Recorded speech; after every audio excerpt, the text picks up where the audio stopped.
Well, good evening, everybody, and thank you so much for joining us. And what I was just saying to Anna is a very cold evening in Northern Ireland. We really have noticed an uptake in business since a couple of weeks ago when the Prime Minister made his announcement about our recovery from COVID, and that is really great news. I think most of the business is for 2022 because, of course, we just don't know the exact date when people can travel for 2021, but we are really hopeful that travel is definitely going to start again this summer. So tonight we are going to the magnificent and beautiful Indian Ocean, and Anna's going to be covering Sri Lanka. And of course we can't talk about the Indian Ocean without just touching on the Maldives. If you do have any questions, I know a couple of people have already emailed me, please just type them into the Q&A bar and we'll take them at the end. So without any further ado, over to the beautiful Anna from the Azure Collection. Thank you again, Anna, for joining us tonight. Well, thank you so much, Sandra. And I'm just going to do the technical bit now and get my presentation up on the screen. And then I'm going to take you all on an amazing journey again tonight. So here we go. So thank you, Oasis Travel. This is the highlight of my week. And we're going to take a flight from London in my case, but I'm sure Sandra and her team at Oasis Travel can tell you the best way to get to Sri Lanka from Ireland. And they fly 10.5 hours on Sri Lankan Airlines and land in Colombo. Now, for a small island, Sri Lanka packs an incredible punch. It is so diverse. And I've got so much to tell you tonight that I'm still going to have to go fast because it is so beautiful, so diverse, and so exciting. It has an amazing history, an incredible cultural background, monuments everywhere, especially iconic Siguria, which rises out of the valley. Magnificent beaches, superb country houses and hotels, and a tourism infrastructure that is second to none, and it's superb value for money. So yes, it packs a great punch, so let's start. We're going to fly to Colombo, the capital city, which has been a trading port for over 2,000 years. Now, Sri Lanka, the best time to go, rule of thumb, is from about December to the end of April. But the East Coast is great to go in the summer, so our summer. So now it's become a year-round destination, depending on what time you can go. But the best time really to go and see all the places that I'm going to show you, except for the East Coast, is from December to April. So we've missed it this year, so plenty of time to plan for next year when the world will be much more open and we'll be able to go all over the place with a great deal more freedom than we can right now. Colombo is a very interesting, very cosmopolitan city. It was, as I mentioned, this incredible seaport for a long time. Lots of influences. You've got Portuguese, you've got Dutch, you've got British colonialism, and the architecture very much reflects this. After the Civil War in the 1990s, they rebuilt themselves, reinvented themselves, and you've got these skyscrapers as well. So it's an interesting city from so many different points of view. It's very dynamic, it's very alive, it's very bustly. The Buddhist religion is very prominent in Sri Lanka, along with the Tamils and the Hindu religion, which is more to the north near Trincomalee. So in Colombo, there's lots of attestments to these two different religions. You've got your Hindu temples and your magnificent Buddhist statues just about everywhere. Thriving markets, wonderful tuk-tuks that make an incredible noise everywhere, that add to the atmosphere, and lots of wonderful places to stay. Now, I've been to Sri Lanka about 4 times, and I still feel there is so much that I need to go back and see again, which is a fantastic excuse to go back. But I've always stayed, when I'm in Colombo, at the Galle Face Hotel.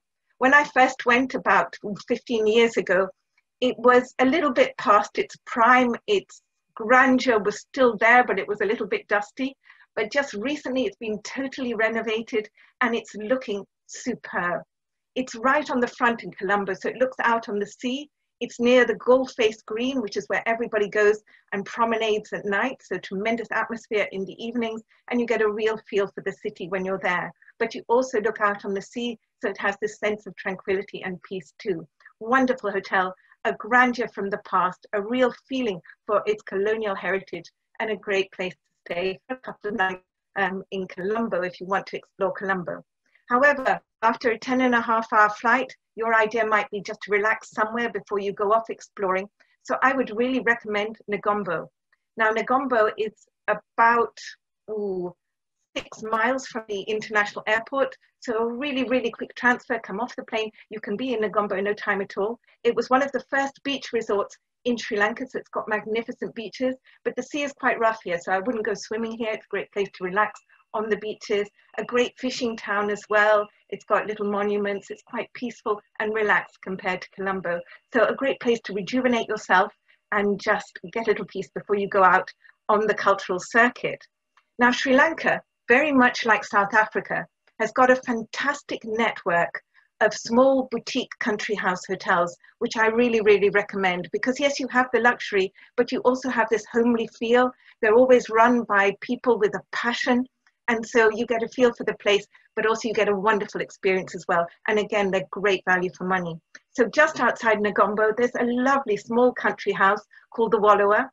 Great gem, really looks after everybody that goes there. Beautiful pool. It's near lots of gardens, so peaceful areas to relax and unwind, and its own gardens are very beautiful, and it's got a great spa. So all those aches and pains you got from the flight, they can be soothed away. You have a nice relaxing stay for a night or two, explore Negombo, and then go off to the cultural triangle. Now this is a real high spot in Sri Lanka. That big yellow triangle that I've stuck in the middle there, that really covers the area of Anuradhapurna, Polonnaruwa, the Dambulla Caves, and of course amazing Siguria. And these were the ancient capitals of Sri Lanka, starting with Anuradhapurna around the 4th century, and then you went on to Polonnaruwa. Anuradhapurna was the capital for about 1,000 years. So it's full of temples, it's full of monuments, it's full of statues, and it's spread over a huge area. So you need a little bit of time to explore. So this one is going to take a whole day of visiting just the highlights. So I would really recommend maybe a couple of days to explore Anuradhapurna. But if you're on a tight schedule, then in one day you can see the highlights. And it's great. It's got one of the biggest stupas in the whole of Sri Lanka. Polonnaruwa, which was the second capital, which dates from 933 AD, is much more compact, so much easier to visit. It's more like an outdoor archaeological museum, whereas Anuradhapurna still has lots of religious sites that are in use, so it's much more bustly, but Polonnaruwa is much more quiet, more relaxed, more like an open-air museum. So great to visit, and you can definitely do that one in a day. And then you've got the magnificent Dambulla Caves. Now, these are the most ancient because some of these caves date back to the 1st century BC, so a long way back. And while, there was a lot of conflict in their history, some of the kings in later dynasties used to go here to seek refuge, and each one of them expanded them in different ways. There are 364 steps to get to the caves, but trust me, it is worth it. The caves are absolutely magnificent. There are 150 different Buddha images in these caves, and there's one huge, huge reclining Buddha. He's 52 meters long, which is definitely worth the effort to see. So all these in this cultural area, but the high spot, the picture you see on all the biscuit tins, the picture that is really iconic of Sri Lanka, of course, is the Siguria Rock. Billions of years old, the rock became, during the era of King Kasiyapa in the 5th century, a magnificent fortress. He built this fortress on top of the rock. In fact, it's an entire palace citadel. And to get to it, you had to go through the mouth of a lion made of stone. Sadly, the lion's head is no longer there. It's disappeared. So all you can see now are the lion's paws. And this is about halfway up. So there are 1,200 steps to get to the top of Siguria Rock. So it's a real climb. But there are some lovely, lovely porters, I call them, at the bottom of the rock. And for a couple of dollars, you negotiate with them, of course, they will grab hold of each side of your elbow, and two of them will virtually carry you up this rock and do the walking for you and bring you back down again. So if you don't want the physical exercise and you want to do it with a little bit more style, then they're wonderful people, and it's a great way to get up the rock itself. But it is a long walk, but it is so worth it because the view from the top, and this rock rises 200 meters up, so it's very high. You have this incredible view.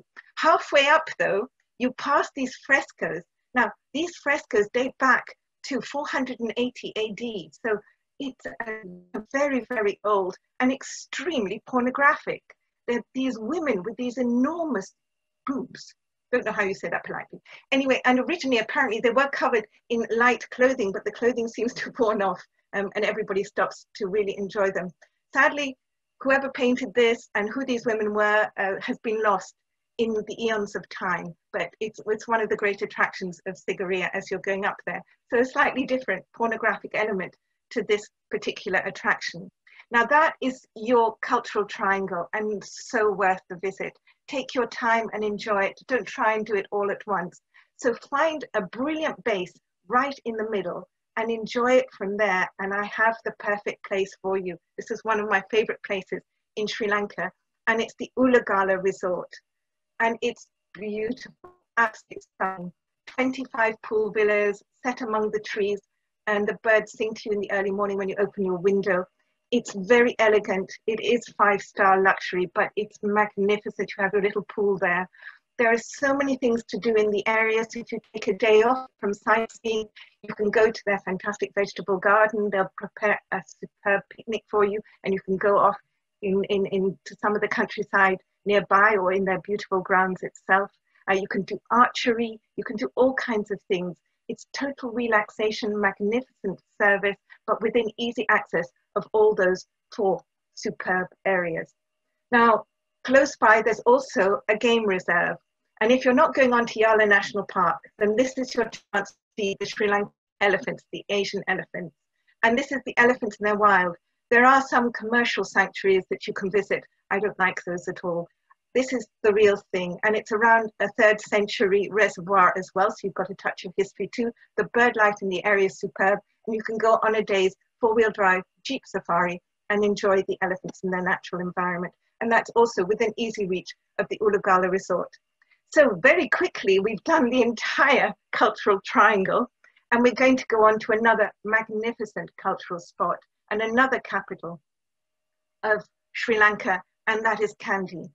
Now, Kandy is beautiful. It's set in a valley, as you can see there, surrounded by mountains and national parks and breathtaking scenery.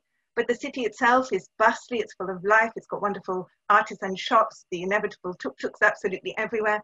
But its premium attraction is the Royal Palace complex, and within the Royal Palace complex, the Temple of the Tooth, or the Temple of the Tooth relic, which is considered by Buddhists one of the most revered Buddhist shrines in the world, but certainly in Sri Lanka. And the tooth is said to be the tooth of the relic of Buddha itself.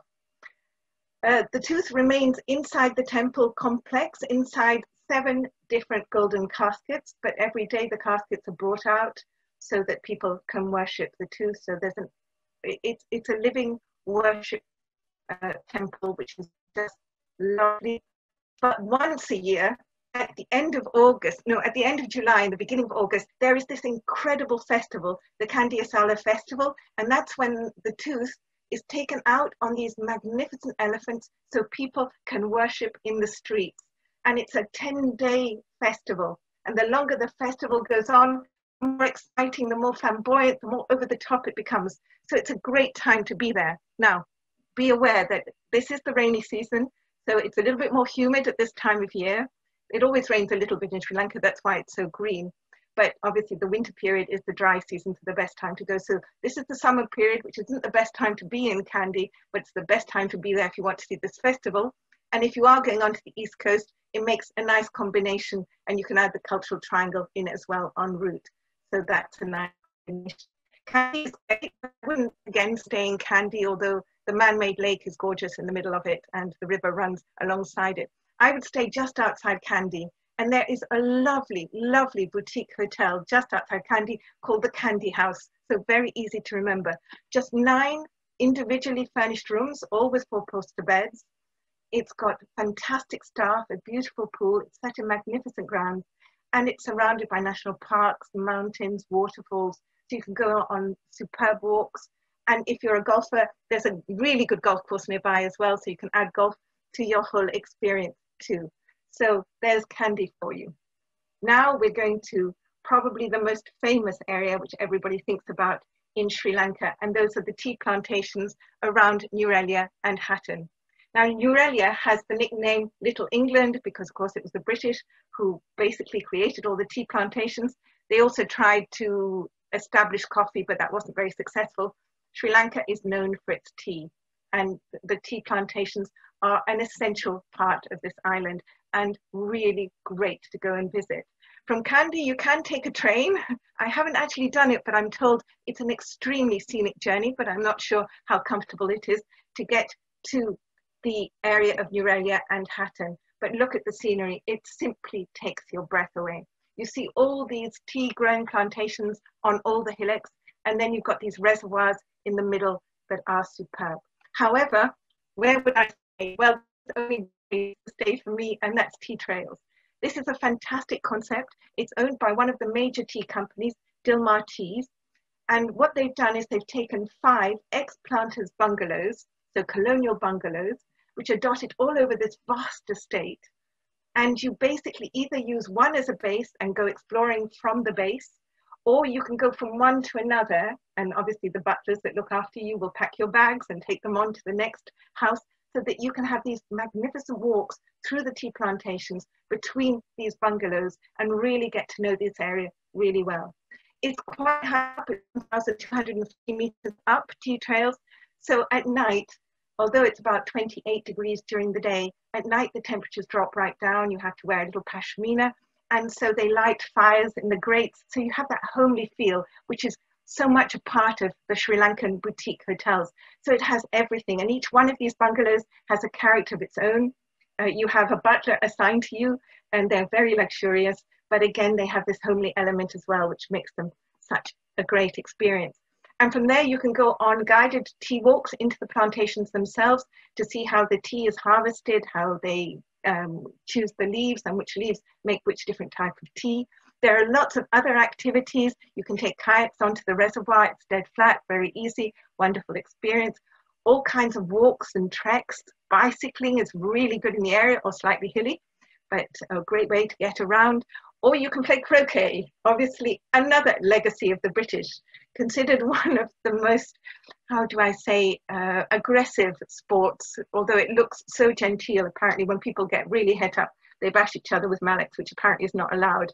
But you can play croquet as well. But the most important moment, because this is a tea plantation, is tea time. And you can have your tea served to you in any number of different scenic places. And look at this, waterfalls everywhere, views that just simply take your breath away. It's a fabulous area. At least 3 nights, please stay at least 3 nights in Hatton just to enjoy this complete contrast to the cultural travel which we did before, and Kandy. So a place to regenerate, relax, find your serenity.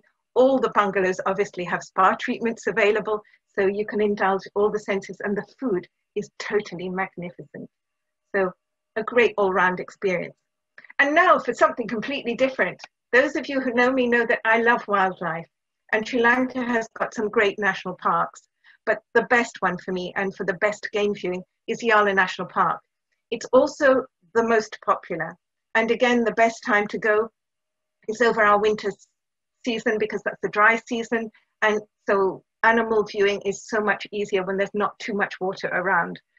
At that time too, unfortunately, there's lots of other people around as well. So choose your season very carefully, speak to the people at Oasis, and they make sure that they'll send you at the right time so that you can really enjoy this. So the secret is to stay in one of the exclusive resorts, because they look after you incredibly well. They keep you away from the crowds, and you have a really personalized experience. And again, I have a favorite lodge, inevitably, and this is the Chennai huts themselves, and they are magnificent. This is a really odd picture because it's showing you the hut, and I think a hut is completely the wrong name for it, but that's what they call them, the Chennai huts, from an aerial view. But inside, as you can see, they're beautifully furnished, using local materials, and you have these fantastic picture windows that look out onto the national park itself, superb swimming pool, and this is the dining area right on the sea. So at Yala National Park, you've got the sea in front of the Chennai huts, you've got the forest and all the animals behind you and the lagoons behind you. It could not be in a better position. And what's even better, it faces the sunset. So you can sit and have your dinner here at night after a day's game viewing with that lovely glass of wine, looking out at the sunset. It could not be more romantic. And while they've been closed during the lockdowns, they've created a new bar. So I've never seen this. So this is something they lacked before, but this is their new bar. So if you do go there, let me know what it's like. It's just amazing. Their guides are exceptionally good. They're extremely well trained. Initially, they had a ranger from South Africa come and give them pointers. So the wildlife experience you get from Chennai huts is second to none. And what people don't realize is that Sri Lanka has more leopards per square foot than Africa. So the leopard viewing, although they are very, very elusive, is particularly good if you have really good rangers. Of course, you can't guarantee anything on a game drive. You see what you see, and they are elusive. You need to go with experts and go with the right people, because this should never happen. You should never get that close to an elephant who is that curious that he gets his trunk inside your particular vehicle. Apart from the leopards, obviously the elephants are a big, big attraction.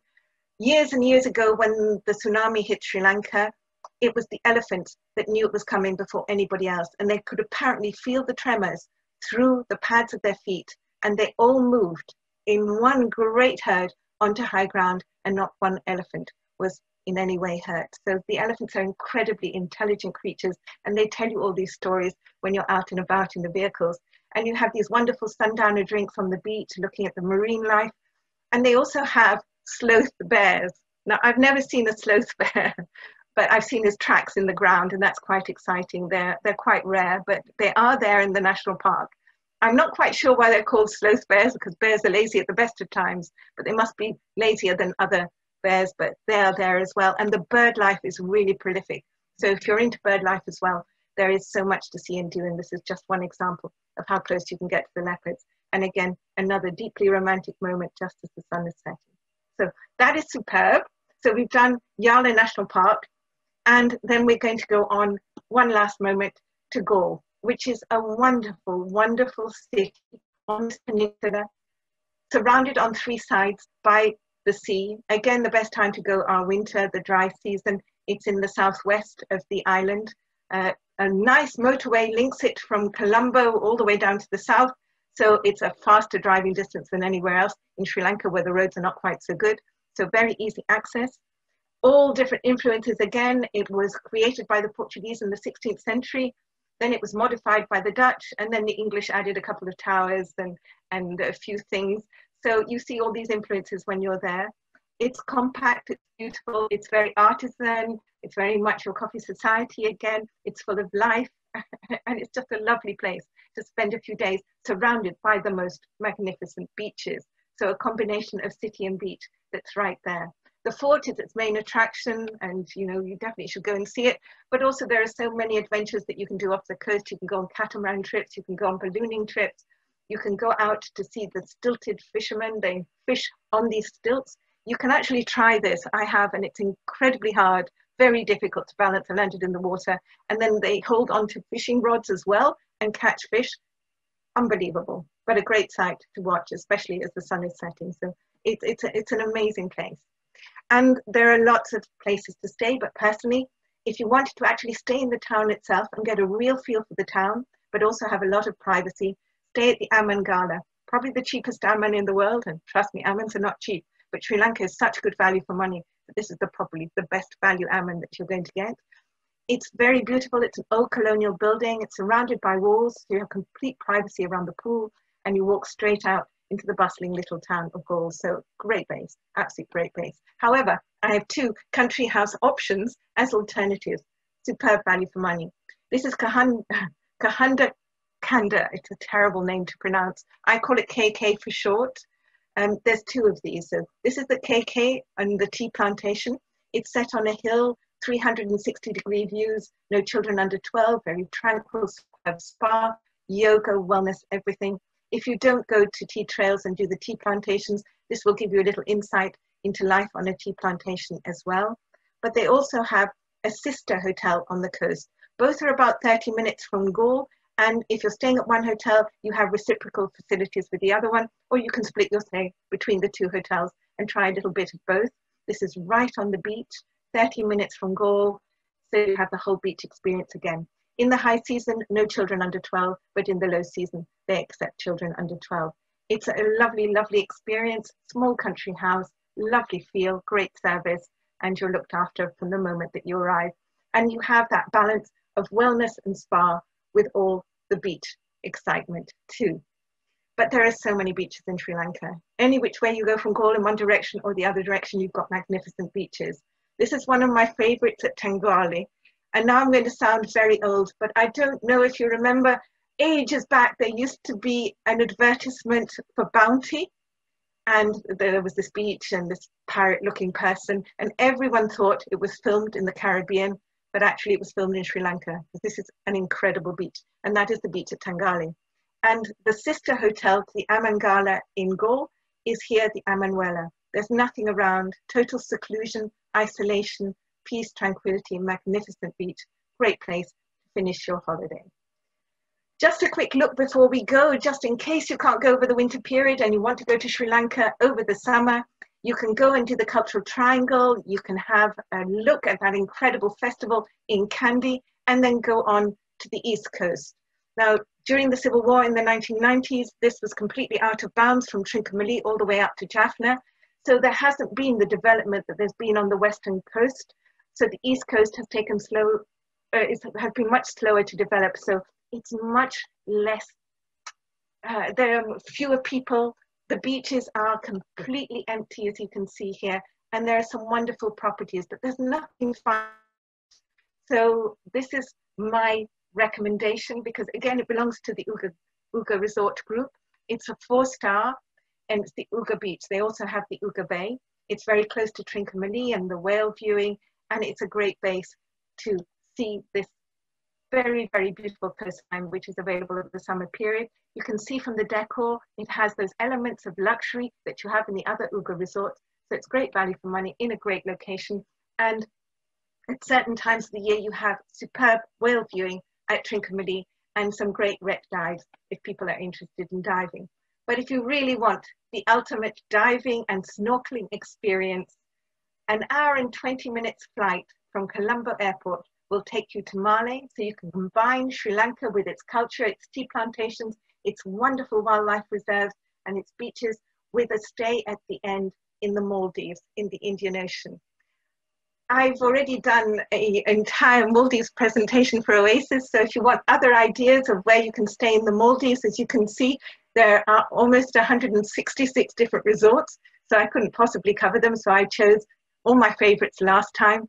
But this time I'm going to take you somewhere a little bit different that we haven't been to before, and that's South Ari Atoll. Now, I'm a nutcase scuba diver and I love snorkeling and I love the underwater world. And I've been going to different resorts in the Maldives for an awful lot of years. I'm not going to go into them. So I know them really, really well, and where the best snorkeling, the best diving and the best resorts are.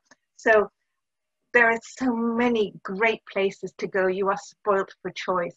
They're romantic, the service is amazing. The Maldivians are wonderful people, like the Sri Lankans, very warm and welcoming. But I'm going to take you to a resort that's a little bit different, a little bit quirky. And the wonderful thing is they offer an all-inclusive package, which when you're in the Maldives and you're on an island, you have no choice where you go to eat. It's a great option to have as well. So we're going to go to the Lux Island Resort, which is on South Ari Atoll, which is actually really called Alifu Dalu Atoll, but we call it South Ari for short. It's a seaplane flight from the airport. Where you see the star on your screen is where the airport is, and where you've got the arrow is where the atoll is. It's about a 30-minute flight on a seaplane. I love the seaplanes. I think they're part of your holiday because you can see all the islands below you. But if you prefer to go on a domestic flight, which is a lot cheaper, there is a domestic airport very close to this particular resort, which is right at the bottom of the atoll. It is beautiful, but it's one of the bigger islands, which means you've got more possibility to do more things. It's got 8 restaurants and 5 bars, so you're spoilt for dining options. And it's got the most beautiful accommodation. 2 miles of beach. So when you walk around the island, it actually takes you more than an hour, which is quite a lot for a Maldivian island. They have beach villas and water villas, all with their own pools. The beach villa pools are at the back, so you have total privacy. And the overwater villas have got the pools at the front, overlooking the sea itself. So they're beautifully furnished with a lot of color. What I love about Lux is it's all about color, vibrancy, and it's a lot of fun staying here. They make your stay really exciting. and they go that extra mile. The service is exquisite. All those restaurants, they've got Japanese restaurant, an Italian restaurant, they've got the East Market, which is a fantastic restaurant as well. So you're spoiled for choice. But also you can see me there with my dive buddy. We were trying out their floating breakfast in our plunge pool. And this is ideally for honeymooners. So we were only trying it for the experience because we definitely weren't honeymooners. But it's great. And you just, basically, if one of you sits at one end of the pool and the other at the other end of the pool, you just push it up between the two of you and eat your breakfast. Very exciting and very different. It's full of innovation, this island, and lots of clever ideas. But the diving and snorkeling on the atoll is superb. They've got fabulous reefs, great coral, and a huge variety of different marine life. But for some unknown reason, this is a paradise for the whale sharks, which are huge, very benign. They don't do any harm to anybody, but they are enormous. Just to give you an idea of the size, I've put a snorkeler just above a whale shark. That whale shark, he was called Dennis. They all have names, and you can tell which one is which from their the features on the underside of their bellies. You obviously have to take a picture, go back, and they look it up on their screens. The marine biologist at Lux, she is absolutely phenomenal. And you can see that was a juvenile. So he wasn't even fully grown, and he was almost 9 meters long. So they are enormous, enormous, enormous mammal fish. So that's a great experience. But for some reason, they don't migrate. So they're there year round in South Ariatoll, which doesn't happen anywhere else in the Maldives. So an added attraction for, in that case, snorkelers and divers. But what I love about this island is they have wonderful little ideas that they spring on you all the time. So for example, there'll be a pop-up cinema, which suddenly pops up one night showing a film, and everybody goes off and grabs their poof thing and sits on the beach and looks at the film that they're showing that night. That's completely for free. They have an ice cream carrier or a little tuk-tuk that goes around the island dispensing ice cream in the early afternoon. So you can see it go by, and it's freshly made every day. If you want to phone home and you're terrified about the roaming charges, they have a phone home booth, which is completely free. And it's one of those English red telephone boxes that they've nicked from the UK and they've put on the island. And then once a month, they put a message in a bottle and they hide the bottle somewhere on the island. And if you're the lucky person that finds that bottle, there's always a little gift on the inside. It could be a free cocktail at the bar, or if you're very lucky, dinner for two in one of the restaurants if you're not on the all-inclusive package, or a spa treatment or something like that, which is really, really lovely. And then they have the wish tree. And you go and write a wish and you put it on the tree. And again, once a year, they pick one of the wishes and that person wins a free holiday at a Lux resort. So they've got these little things that are going on all the time. It's not that it takes over, but it just adds a little something, something special that's different at the Lux resorts. With all they have going on for them, it's a great experience to be added to your wonderful Sri Lankan experience. So, oh my goodness, I'm almost on time, which is unreal for me. I hope you enjoyed that. I hope you liked the combination between the two, because Sri Lanka and the Maldives is a magnificent way to see two very unique destinations in real style. I wish I had more time because there was so much more to tell you. But anyway, thank you so much, Sandra, for letting me escape again. Okay. Now I'm going to stop the chat. I could just listen to you all night, Anna. That was just absolutely amazing, and just want you to get up and travel right now. But Sri Lanka just looked wonderful, and I've had 3 questions emailed to me, so this is where the glasses have to come on to see what's... I can't take mine off. Elaine is asking, can you fly directly from Dublin to Sri Lanka? So I know, Elaine, you can't fly directly from Dublin to Sri Lanka. Actually, probably one of the best connections, Anna, there's a Dublin-Doha direct flight with Qatar Airlines, and then, you know, we would use that out to Sri Lanka with really, really good connections. So although not directly from Dublin, there are a few airlines that offer just one stop. So that's good. David has said, yes, would love to do the triangle. Is there a lot of travelling from one place to another? How do you get between the elephant, the tea plantation, the national park? Is there long distances, and how would you do that? Sri Lanka is a relatively small island, but the road network isn't that brilliant. They've got two major highways, which really go down to the south and to the airport around Colombo. And then going up towards Kandy, it's a beautiful drive, but it can take a little bit longer than it looks like on the map, because on the map it looks really, really short.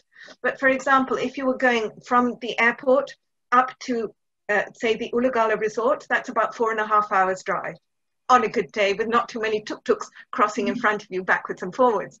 To get to Kandy, there is the train trip, which I've never done, so I'm not quite sure what that's like. I'm not sure it's super comfortable, but it'll be incredibly scenic. And that same train journey goes on to the tea plantations. But Cinnamon Air, the internal airline, flies from Colombo to Anuradhapurna, so that puts you right in the middle of the cultural triangle.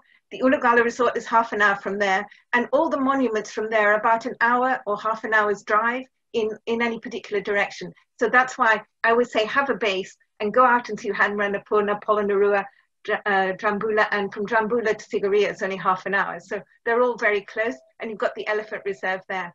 The same thing with Yala. I would fly as close to Yala as I could get because it's a very long journey. And even going into the hill country, again, the train journey is a way of doing it, but they have these planes that take off from a normal airstrip and land on water. I don't know what you call them in English. They're like, they're adapting planes. So again, there are internal flights that you can use that will cut the journey times right down. Yeah, but if not, probably the best way to do it is let us organise a private transfer. Yes. Don't never drive yourself in Sri Lanka. We have absolutely no idea how to negotiate the tuk-tuks and everything that's happening at the same time. In fact, there's a big warning from all the car hire companies that you have to have a special license that they give you that you are able to drive in Sri Lanka, because it's just not something I would recommend. Absolutely, do the transfers, stay safe. Okay, Anna, and Joanna is saying, can you go to the Maldives year round? Yeah, well, the Maldives and Sri Lanka both are hit by two monsoons, the southwest monsoons and the easterly monsoons. So you have to be very careful with your seasons. Having said that, I go every year in July and August, and I've been remarkably lucky with the weather. But if you want to play safe, then the best time to go to the Maldives and the best time to go to Sri Lanka is over our winter period. You know, January, February, March, December is on the cusp. You just have to be very careful with the seasons. But obviously, East Coast Sri Lanka now is a completely fantastic summer destination, which we didn't have before when you couldn't get to that area. So yes, you have a little bit careful with the Maldives. I would go right up until the end of April. Last year, the rains were really, really late and didn't come till the second week of July. So you can get very lucky. And of course, off season, the prices are much, much lower. Yeah, yes. Like, Anna, that was absolutely superb as usual. And what we have recorded tonight's presentation, and we'll make sure that we email out the recording to everybody who has joined us tonight. So thank you so much, everybody. Thank you so much, Anna.